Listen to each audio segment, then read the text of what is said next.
I'm from Northern California, kind of suburbs of Sacramento area, outskirts of, the Sacramento city area. Um, and I had two parents that were, hard charging corporate America climbers, just both great people. I consider both of them my best friends. My mom is my CEO of my asset management company for my commercial assets, and I kind of pulled her out of corporate America. My dad retired from corporate America, and then I got him to kind of come playing commercial real estate with me as well. So I'm Awesome. very fortunate that I get to, spend quality time and work with both my parents in different capacities. But my parents divorced when I was about 3 years old, and my dad remarried to an amazing, woman who became kind of my second mom. She unfortunately ended up getting a rare form of leukemia. She got diagnosed on a Saturday. She passed away the following Wednesday. Oh, wow.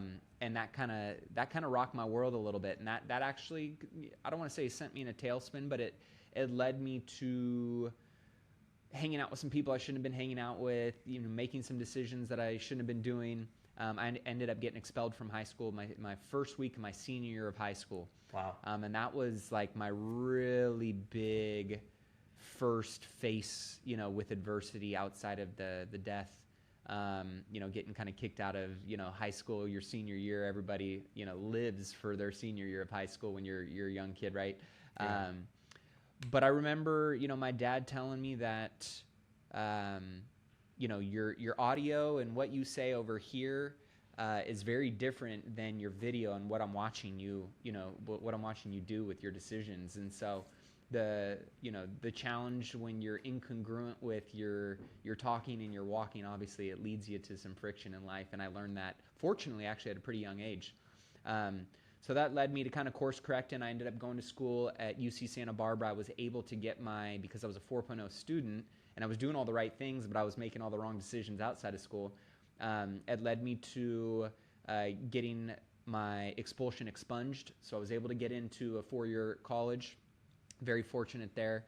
Didn't learn my lesson, was still making bad decisions in college as well. I got arrested and was facing a felony charge. Oh, And wow. that was my real oh shit moment in life, where I remember I was on the phone and my parents had said, everybody makes mistakes. The beautiful thing about the windshield, and why it's so much bigger than the rear view mirror, is you just got to stay focused on what you can control and where you're going forward, not focus on, what's behind you. And so that was my real fork in the road moment in life, where I, decided I was going to course correct on, auditing my friend group, who I was spending my time with, the environments, physical environments I was putting myself in, and, all the things that were going on in those spaces. And it led me to a guy that was an entrepreneur in Santa Barbara. I ended up working my way up. I was cold calling for him, making I think like $7-8 an hour. And then I worked my way up over the course of the next 3.5 years to kind of being his right-hand guy, and just learning what, a small business entrepreneur looked like. And to me, that was really what landed and aligned with, what I thought I could see and envision for myself going forward. So he wanted me to take over his book of business. I decided to stop and move back home to Sacramento. And I moved back in with my parents, and I was broke, living at home, trying to figure out what I was going to do with my life. And fortunately, with good support and good leadership, it gave me the ability to take a risk and bet on myself. Both my parents said, "Hey, you're meant to be an entrepreneur." So I responded to a Craigslist ad. I found my first real estate mentor during the 2010 financial crisis recovery. There was a lot of foreclosures here in Northern California, and I worked for a guy for free for a year. That led me, down the path of my real estate journey, and I'm sure we can talk a little bit more about that. But more importantly, I would have never had that opportunity if I had to just jump right into a job. Yeah. I was able to intern for a guy for free. I was, able to stay at home and kind of, rack up a little bit of a running tab and bill with my dad when I was living with him. But those were really amazing gifts looking back that I don't think I would have found my entrepreneurial momentum and path as quickly as I did if it wasn't, kind of gifted to me in terms of, having a little bit of a financial and emotional and physical supportive backstop with both my parents. Wow. Wow, that's a very inspiring story. So going back, did you have any siblings? No, I'm an only child. Yeah, Only both my child. wife and I are Oh only wow. children. Okay. And so I'm a product of divorced parents. So but it was me and my sister. How did you think, being a single child and going through the divorce affected you? If you look back, did you ever think about that? Yeah, oh, for sure. I mean, now having multiple kids myself, and thinking about what it was like being an only child, spending 1 week on and 1 week off with my parents, and both Yeah. obviously worked in corporate America. They were hardworking. I was raised by obviously both of them. I had a good kind of like daycare lady that was kind of a second mom, grandma type of figure, and then I was raised by a lot of my friends' parents in a lot of Hmm. ways. And so, that cliched statement of it takes a village to raise a family, man, I mean, now that I have a family, I'm like, there's a lot of hands and a lot of Yeah. people that go into crafting and molding and shaping, your kids and your youth. And and so for me, while it was challenging, I was one of the fortunate ones that both my parents checked their egos at the door. They checked their emotional feelings towards one another, and they put me and my health and my sanity and my um, future at the front and center of their decision making. And Hmm. so I wasn't caught in a lot of unfortunate, toxic, unhealthy situations. Of course, going back and forth has its challenges, but at the end of the day, I'm extremely grateful for how my parents raised me and the environments that they put me in, and I was lucky to not be in one of those toxic, divorced environments. And also, the woman that my dad married ended up being an insanely amazing woman who treated me like her own son, and getting the benefit of having a second mom that cared and loved me unconditionally. Those are things that when you look back on and you think about how important it is to have people in your life who really have your best interests in mind, and care about you, and are willing to make sacrifices, and do whatever it takes to shape you in what they think is going to be a positive way. Those things can end up being priceless. Sometimes they can save your life. They can make all the difference in getting you to the right stage that hopefully sets you up for success, and going out and being productive and positive and a constructive citizen that's contributing to the society that we all want to see our kids do. And without good parenting and leadership, I have no idea where I'd be, to be totally honest, because I tried to take a couple hard right turns, and they were the ones who Yeah. kept trying to keep me back on track. Yeah. So as you look back, what are some of the things that they did so well? You can pick one for each, your mom and one for your dad, that did really well that you are taking with you, uh, as you're raising your kids. I mean, communication has always been a big one. We're very open, honest, frequent communicators. And I think that really created a space of trust and support and encouragement that made all the difference when, because life is hard. I don't care who you are. Rich people have hard lives, poor people have hard lives, middle class. Like, it Oh doesn't yeah. matter who you are. Like, there's always going to be something hard in your life. And so knowing that you've got the right people around you to help you navigate those challenging times, especially, as youth, I think was such a big thing for me, that unconditional love, telling me that they love me. A lot of older generations, they grew up, both my parents, their parents didn't say that they loved them. They didn't give them hugs. They didn't Yeah. kiss them, on the cheek, right? Like, those were things that were just naturally normal to me. Like, my parents Mm. said they loved me every single day. They told me they were proud of me. They encouraged me, right? They also held me accountable and called me out on my bullshit. Made sure that they made the necessary course corrections. I think good parents are like bumpers to the metaphorical life of our bowling alley, right? Yeah. And good parents, they're not going to bowl for you, but they are going to prevent you from bowling gutter balls, and hopefully keep you on the right path, right? Knocking down pins, hopefully strikes and spares, but at least not bowling gutter balls. And great parents, right, are going to be the ones, I think of the way I look at it is, um, you know we are the athlete of life, and parents are the coaches of life. And I try and look at, for coaching myself, that I learned from a lot of my parents' stuff, which was, I'm not going to be the one to do these things for you. You're going to have to be the one that, they instilled a lot of work ethic in me. I always knew I wasn't the fastest, smartest, or strongest person, but I did know that I had an insane desire to excel and improve and to win. Winning isn't everything, but wanting to win, I do think, is a very important quality and trait in life. Yeah. And they always fanned that flame in me. And so, having those kind of, people around me, as I've, gone and majestically failed my way forward in a lot of ways. And, many times I've had some little wins along the ways too. I don't think it would be as fruitful, as enjoyable, or as frequent, without quality leadership in my life. And so that's something I'm definitely carrying forward in how I communicate and, parent and coach my own kids is some of those foundational building blocks are really necessary, and communication for us was at the nucleus. So now, what do you think your parents should have done or could have done better, and that you're kind of like correcting for with your kids? I think, for me, there was not, because both my parents were busy and they didn't know what was going on, when I was at the other person's house. It was kind of like, hey, I got a free week to myself, let me get some of my own sanity and recharge a little bit back.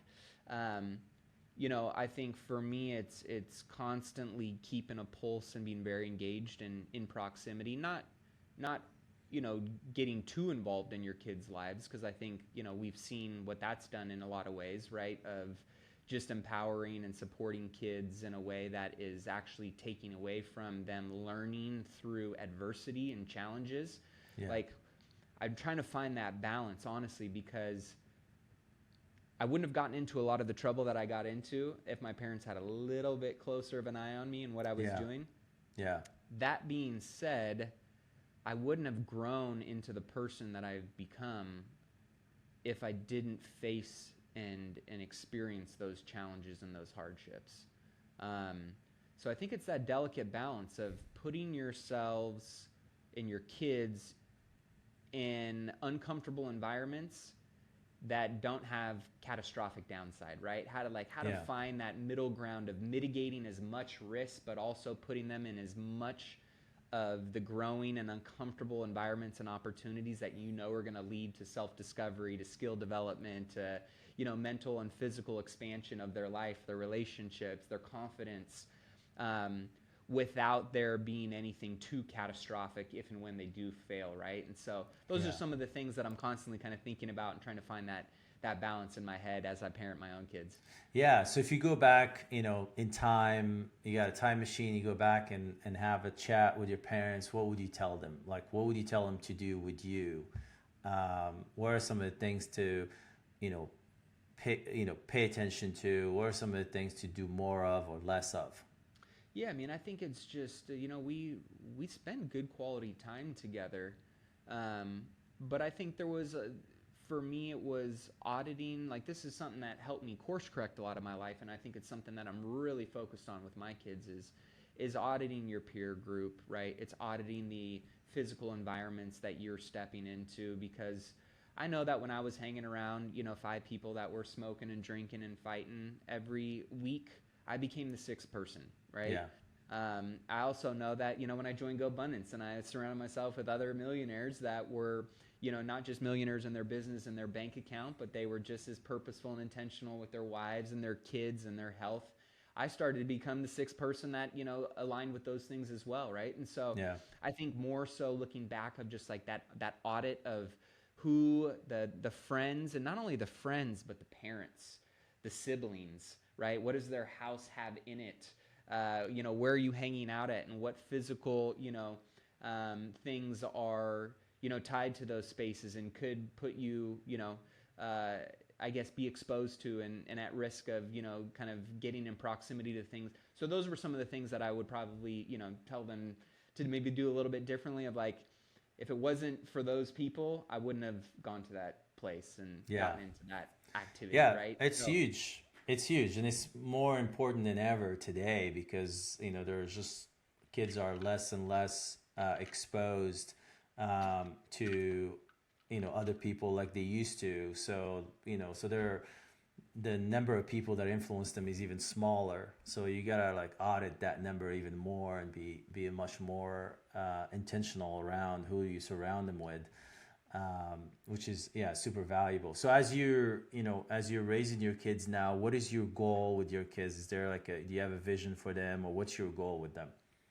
Well, I mean, I think at the end of the day, life moves so quickly and so rapidly, and it changes so frequently, and the world that we're living in is just, exponentially changing all the time.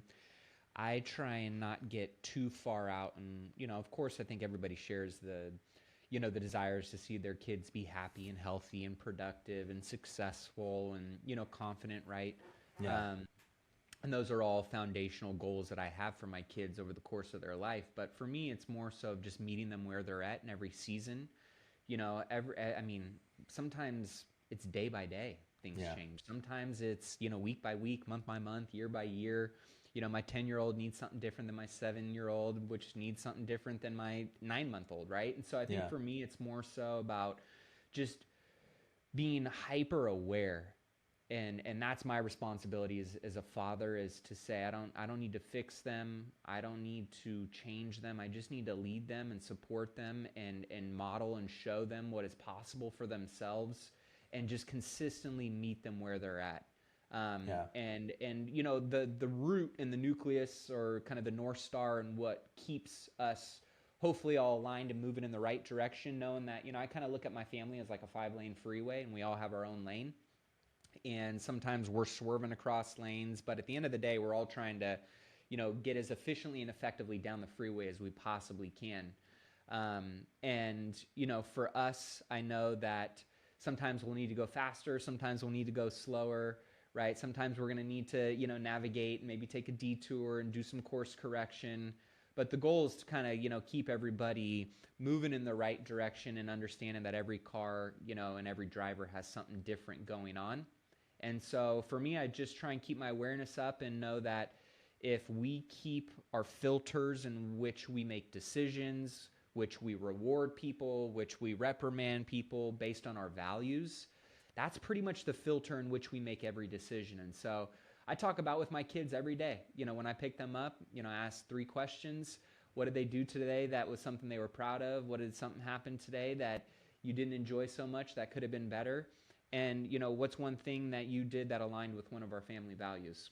And my kids know all of our family values, and we talk about them all the time. And it's funny, man. I mean, even sometimes now, if my wife and I get into some little tiny argument, right? Dad, are you talking with kindness and respect, right? Like they reprimand, or they Nice. also reward based on us. If, hey, that was good, you took accountability there, right? So like it Yeah. becomes this universal language that is now being ingrained in their hard drive of, what they believe is, the quality building blocks of somebody. We always say like, hey, the Aitchisons believe this, right? There's going to be a Yeah. lot of people that think this, or that act this way, or do this way, but here's what we believe. Yeah. And it doesn't mean those people are wrong, and it doesn't mean those people are right. It just means that we're a little bit different because we believe this, right? Yeah. And so I try and keep everything framed in alignment or misalignment with our values and what I want to see my kids do more of or less of. And Yeah. so that really is like the filter in which we communicate, which we reward, which we discipline,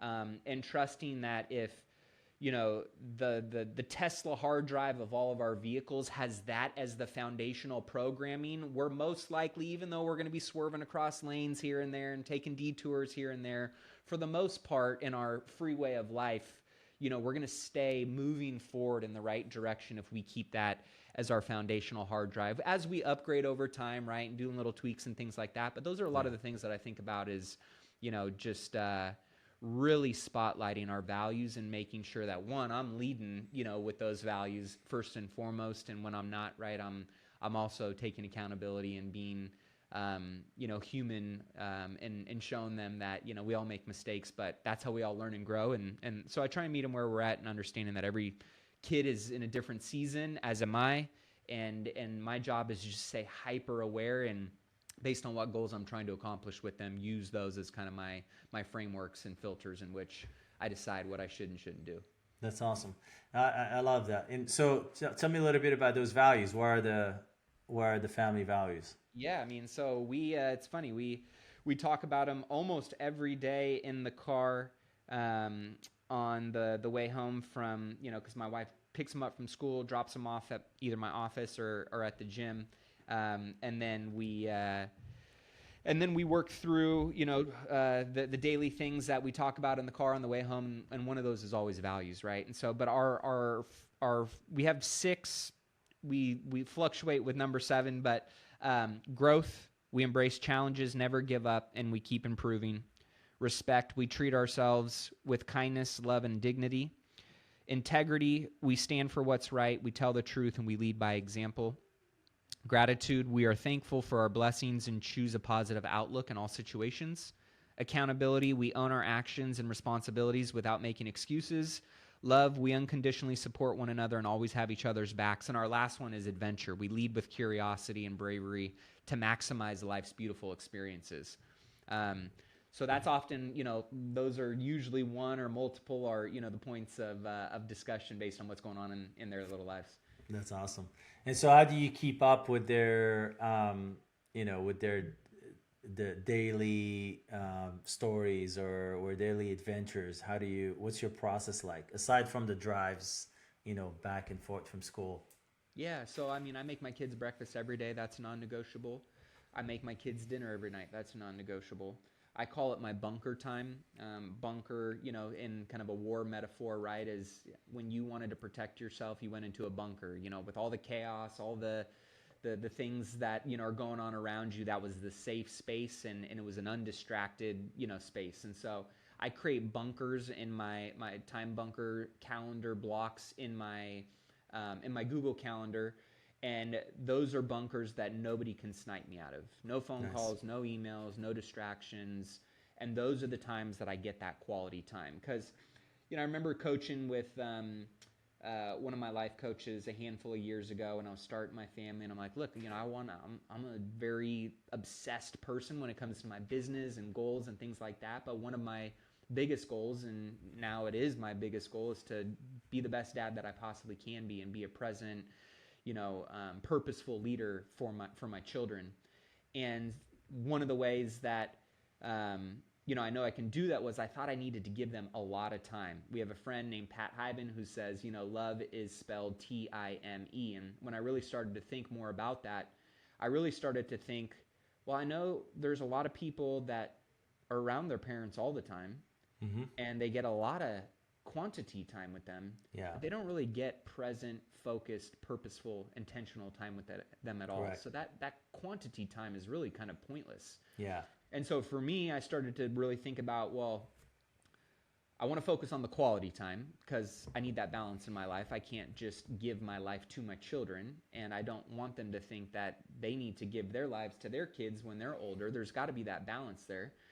But there's got to be quality time that I can maximize the ROI and that time I spend with them together. So Jim Shields wrote The Family Boardroom, right? That was 18 summers, and, all of a sudden people in GoBundance started doing, their quarterly overnight trips or activities with their kids, and they started doing all these things. And I was like, man, I want to continue to kind of tease that out in my own world and think about, like, what do my kids really need from me? So on one of my quarterly events that I did with them, I was like, 3 questions. What did I do well this last month? What did I not do so well of? And what do you wish we would do more of together? And so when I started learning and hearing directly from them, their feedback on what they needed from me, I was like, oh man, they don't need me to be around 7 days a week. They don't need me to be there 10 hours a day. They just want me for this thing, and they want me for that thing, and they really, really need me for this one. They don't need me for these other things that I thought I needed to be there. So it really helped me just kind of take that feedback through that lane of communication and dialogue to dial in what I think my kids need from me, and obviously what I think I needed to give and provide to them. But it really kind of created this two-way dialogue that allowed this open loop of feedback that I constantly tap into, right? And so that's one thing, really thinking about that quality time and making sure that I'm getting that with each of my kids, whether that's individually, whether that's as a family, whether that's with me and just the kids without my wife, right? And Yeah. understanding that there's so many different kind of makeups of how we can create magical moments and connection moments through that quality time together. So those are some of the things that I think about when it comes to my kids and how I set up my time blocks with them. And those are some of the frameworks that I use: breakfast, dinner, and then usually, a lot of our car rides and activities and, events. I'm a part of all their sports and all that kind of stuff. But really just trying to be present, but also letting them know, hey, I have a business and I work. And guess what? I want you to sit here and be quiet and listen into these conversations. Yeah. We homeschooled our kids for the last 4 years. This is the first year they've ever been in person, and they lobbied pretty hard for it because they really wanted to kind of get into that, social environment. So we decided we're gonna, do that this year. And it's interesting, That's interesting. I was going to ask you about schooling. So yeah, go for it. I was going to ask you about schooling. So how did you make that transition? So how old were they for, you said 10, 7, and so it's just 10 and 7 really. Yeah, 10 and 7. Then, my 9-month-old, she's not causing too much of a ruckus yet. Yeah, but, and they've been homeschooled until this year. Yep. And then now you're transitioning into an elementary school. Yes. Yeah, our biggest thing was we wanted our, I don't know about you, but back in the day, right, when you thought of homeschool, it was like the weird kid that, wasn't socialized and, they seemed very odd. And there was just a bad stigma around poor homeschool kids, right? Yeah. Whereas nowadays, the access to technology, to curriculums and programs and communities and co-ops, and I mean, it's endless. And so for us, our goal was, hey, we want our kids to be social and have relationships outside of my wife and I being the leaders and the disciplinarians of, our kids. We want other people to lead them and to discipline them in the right environments with the right values that we feel are aligned with us. And so we really decided to, say if we can accomplish that goal and we can homeschool them, there's nobody better to influence our kids at the ages that they're at than us. There's nobody that's going to care more, that's going to give them more attention, more discipline, more focus, more confidence than us. Nobody's going to care more. I always say it about, nobody's going to care more about you building wealth or your business than you are. Well, guess what? Nobody's going to care about raising your kids more than you're going to care about it either. Yeah. And so I knew that I was very disheartened. We live in California, pretty extreme politics. And during COVID, it was very extreme. Yeah. And we knew that we were, not going to put our kids through that emotional roller coaster and potentially physically put them into a space that we didn't feel comfortable with yet. And so we said, we're just going to take this year by year. And as long as they're getting good leadership, they're getting good exposure to other kids and social activities, and they're, doing things that are outside of the household, and we feel comfortable and that they're progressing in a way that feels aligned with where we would expect them to be, then we'll just take it year by year. Well, that led into 4 years of homeschooling our kids. Yeah. But that being said, when we did decide to get them into a school, we said we're going to do it for a year. And I told my girls that if you're not excelling and, growing and moving in the right direction with your skills and your education, and if you're not surrounding yourself with the right people and making quality decisions and being a quality leader, then I will pull you out of school. And so far, they've done great with the kids that they have aligned themselves with. They've done great so far with their education and their curriculum, moving in the right direction. So we're kind of just taking it day by day. I feel really grateful, to be honest, to be in a position where if something bad happens or something feels out of alignment with what we want to see for our kids, we'll pull them in a second. Now, I know not all parents can do that, and I feel very blessed to be in that position. And then you said that the kids lobbied for it? Yeah. So where did that come from? That's interesting. They lobbied for it, being that the homeschool curriculum, they really they had a desire to be around more kids. And so they're in sports, They're in, they've got a little friend group at the gym that I go to. They've got kind of, friends and family member, kids their age, but they were really desiring through some of those other, communities that were tapped into, the stories they're hearing of other kids having friends at school and this and that. So I didn't want to take that opportunity away from them. Okay. I wanted to see if, before I made an assumption of what I thought was best for them, Yeah. I wanted to say, I'm open to seeing if this is an aligned or better path for us going forward. And if it is, we'll continue to explore that year over year. And that's kind of what, opened the door for that conversation. And then, we looked at different schools and where we wanted to put them, at based on a lot of the extreme crazy stuff we deal with here in California. So we found a school that we felt was aligned with our values, the safety, the health, the leadership, the curriculum, very similar to our home school in many ways. And so that's how we landed on the school that we did. That's awesome. Yeah, it's fascinating. My kids are homeschooled, and like I would not be able to drag them into school. They would not accept it whatsoever. Just They their wouldn't mind. want to go, is what They you're saying. would not, like, they're like, no way. I'm gonna, like, I can't even imagine myself, And is your waking wife up. doing all the homeschooling Yes. and like leading the charge? Yes, yes. And I'm assuming that they love mom. Yeah, It's they so- love it. They would not even, think about the idea of waking up at a certain time and, doing certain things in the morning to prepare to go somewhere. And I'm like, Yep. they have such a chill morning. Yeah. They tell me, like, literally they've seen kids go on the bus. And it's like, I can't believe like people do this. Like, it's like, I would never be able to do that. But I think the social element, it was interesting because we moved a lot. So we had situations where my kids kind of lost their friends. Yeah. Right. And so there was a point where it was like, I don't have any friends here. And I mean, we moved to Hawaii, so I'm like, I don't have any friends here. So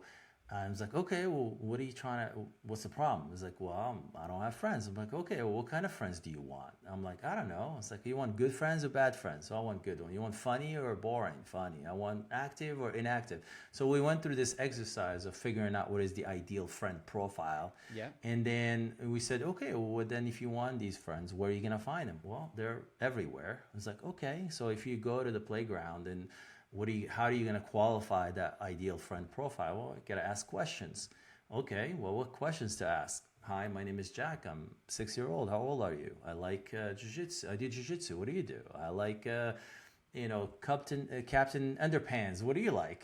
I like pizza. What do you like? So if the kid is responding and is smiling and is got engaged, that's your friend. If they're not, then move on to the next one and create almost like a funnel, and they had like a quota, a couple they had to collect. So once you find someone, you have to get their phone number. So how do you get it? Well, they don't have a phone, so you go ask their mom. Hey, ma'am, my name is Jack. I like your friend, your son Joey over here. What's a good phone number to invite you to our pizza party? We have a pizza pool party. What's a good phone number to text the invite to? And literally within, I would say 6 weeks, each kid had maybe 8 contacts, and they became the hub of all the networks within the neighborhood. So once they picked up that skill, and most of those kids were actually school kids, or not all of them homeschool. When we moved here, Florida has a much bigger homeschooling community that they plugged into. So there are a lot of little networks in each city. And so they were able to build a large network of majority homeschoolers. But we're in Hawaii, mostly kids from school.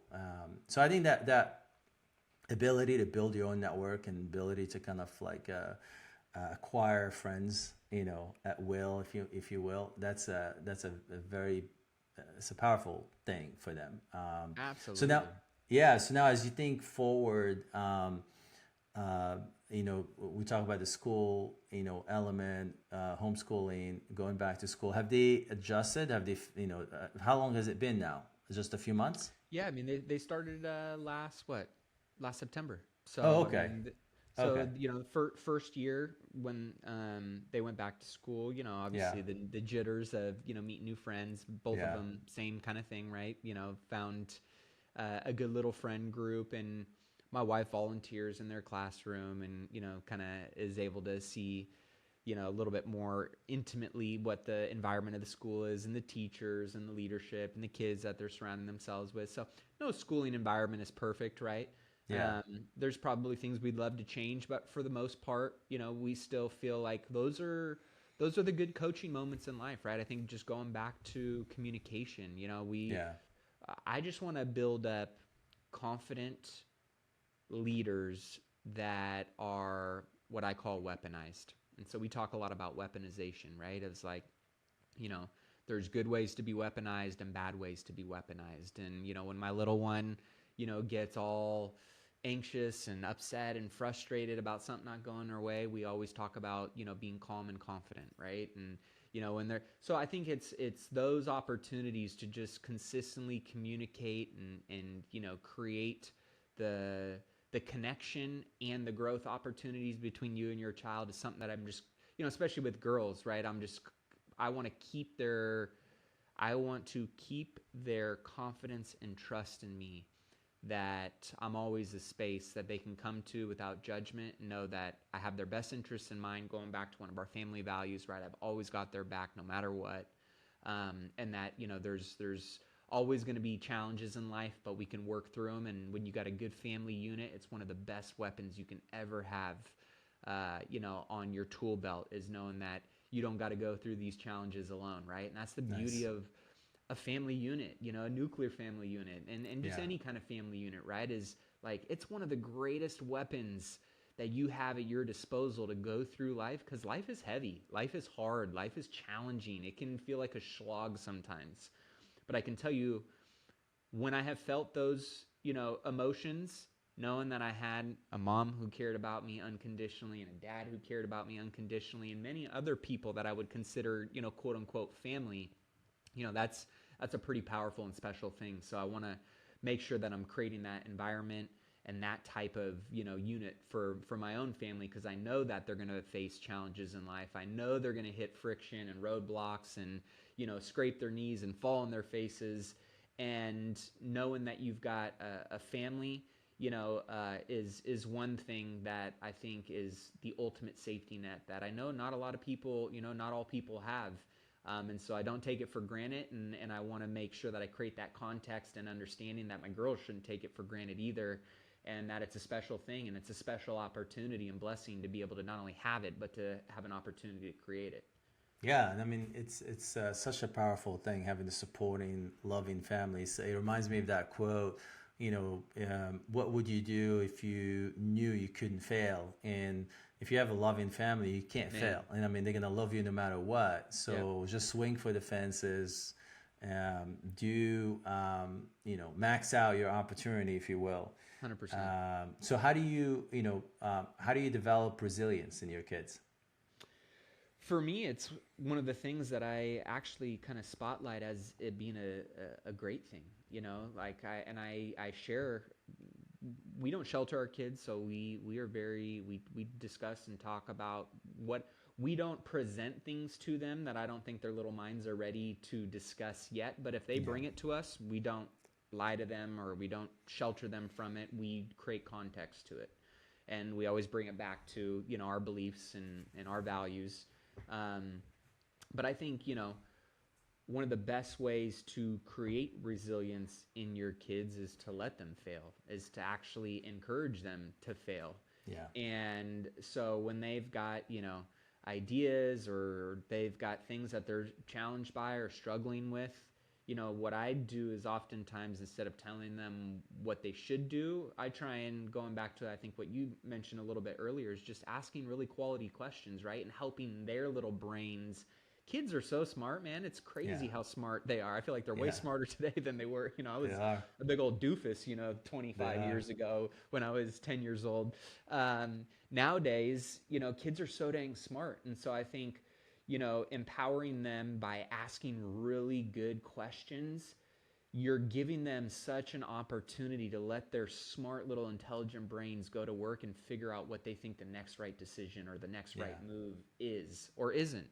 So I think, you know, that's something that I am constantly, challenging my kids. We talk about goals. We are, we're always moving the needle forward on something, and knowing that when you try and push towards something, there's going to be something that tries to push back on you. And sometimes that might knock you down, that might hurt you, that might set you back a little bit. Yeah. But those are all the learning lessons where the golden nuggets are at, right? And so really just trying to be present and create awareness and space through good conversations and communication with them when those moments arise, is the best thing that I think I can do for them, being that I'm a great communicator and I try and create a lot of good awareness through, a lot of the personal development stuff that I've been through in my life, and a lot of the, hardship and adversity I've faced, is just using some of those clues and how they have been core DNA building and characteristic building, pillars for me in my life. I want to let them have those opportunities in those challenges and in those failures to get that growth, to get those light bulb moments, to build that confidence without always being the safety net. I want to be the safety net for them without them actually knowing it's there. Yeah, that's awesome. So now if you want, if one of the kids comes to you and says, hey, Dad, I want to become like you. I want to, invest in real estate. I want to develop real estate. What would your advice be for them? Yeah, I mean, I bring my kids in, during the summertime, and when they were homeschooled, they would come into the office with me 3 to 4 times a week. So nice. For me, it's more so about, it's about, we always talk about is like, what does it take to earn the right? That's a question that we ask a lot in our house. What does it take to earn the right? Oh, you want to go to Disneyland? That sounds nice. I'd love to go to Disneyland too. Well, what do you think it takes to earn the right to go to Disneyland? Yeah. Right?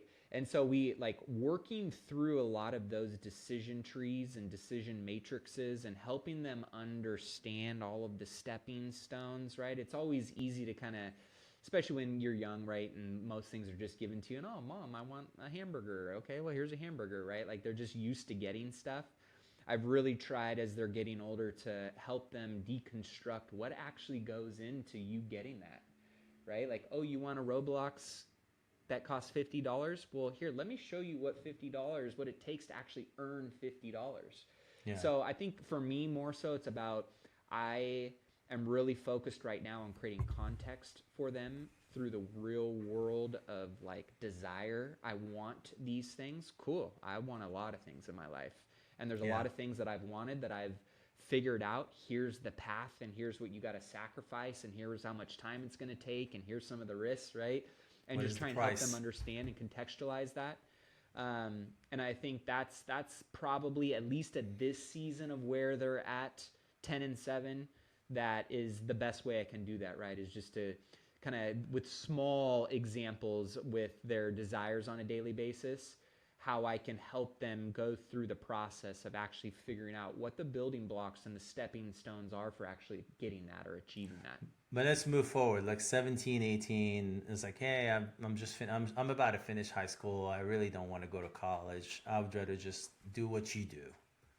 Help me do what you do. I would either, encourage them to come and work for me, because I've never been a handout kind of guy. So I've always would make my kids work and earn anything just like anybody else would. Yeah. Or I would encourage them to go and work for somebody else that I know is in proximity to the people or the environment that I want them to be plugged into. Yeah. Those would be the 2 easy answers. And what would be the path? What would you tell them? What would be the path to get there? Or maybe even to be even better? If you were to reconstruct your career, and then what would be their path to maximize, so even surpass what you've done? Yeah, I mean, I think the one thing that I subscribed to very early on that has paid dividend for me, and that I believe will continue to compound and yield much bigger results over time, I subscribe to the crock pot versus the microwave. And what I mean by that is, the crock pot, it takes time for the ingredients in the recipe to fuse together to create that amazing dish. But when the time, you give it the proper time and love, it puts out amazing, right? Okay. Versus the microwave where you're just constantly, pacing in front of the microwave to get some quick result, and it really doesn't even come close to what. So for my kids, I think it's more so about just keeping them focused on the small things that can be done consistently over an extended period of time, and knowing that if you stay this course and you already think this way at a young mindset, the one thing that you do have in your time is time.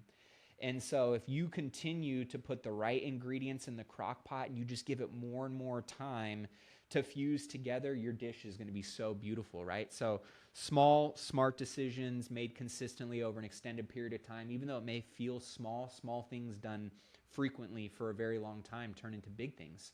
And so I think that's more so of the framework that I would tell them is, I can give them all the tactical X's and O's of going here and there. It's more so about the foundational mindset and belief of the time and the energy and what's required that I think I would want to, keep instilled in them, knowing that if they're starting that path early, you've got one thing on your side that most people who realize this 10, 20, 30 years down the road can't go and rewind with that kind of mindset. So if you have that mindset now and say, hey, if I do these things right, slowly, intelligently, consistently for the next 40 or 50 years, and you're 18 by the time I'm 58, you're gonna be very successful. You're gonna be in a very 58. That's a long time, Dad. That's I need to do it, a little bit sooner than 58. So what do I need to do to get there?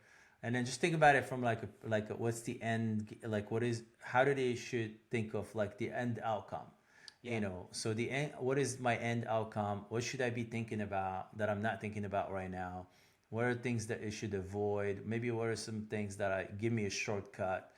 And what are things that are going to, help me kind of limit the down risk and increase the upside on that effort?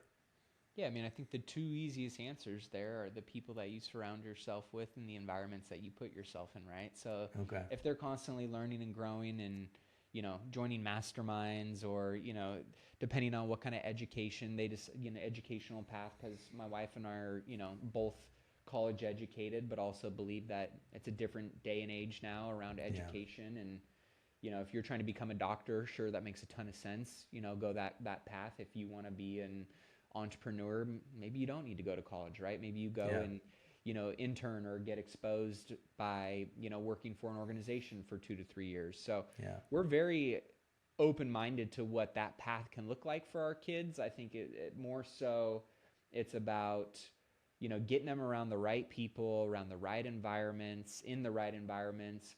Those were the two catalysts for me that I know changed everything for me. Are you starting to see their tendencies? Are you starting the 10 and 7-year-old? Are you seeing some of their, what do you, for sure. I know their good habits. I know their bad habits. Yeah. Absolutely. Like where do you see them more entrepreneurial? One of them more entrepreneurial, one more like technical, or one is more up here mental, and one is like both of my girls handy. Are very like my oldest is very similar to me personality wise. She can go into a room and hold a conversation with any adult and make friends with any person within seconds and do it effortlessly. But she's very unorganized. She is, not. She's the visionary. Yes. Whereas my younger one, my middle one, she's very analytical, very up in her head about things, but very, very smart. And so it is interesting, right? How understanding the personalities of each child and kind of, navigate and help them, determine how these can be strengths and they're not weaknesses. Yeah. And, so I just, I mean, it's. Have you guys talked about the disc profiles? Do you teach them about discs?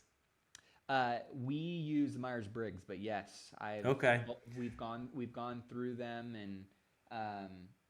and those are things that I definitely point out, because sometimes my little one will get frustrated that she's not more like the older one, and I'm like, you're not supposed to be like her. Like, your personality is different from hers, and that's a good thing, right? Let's focus on some.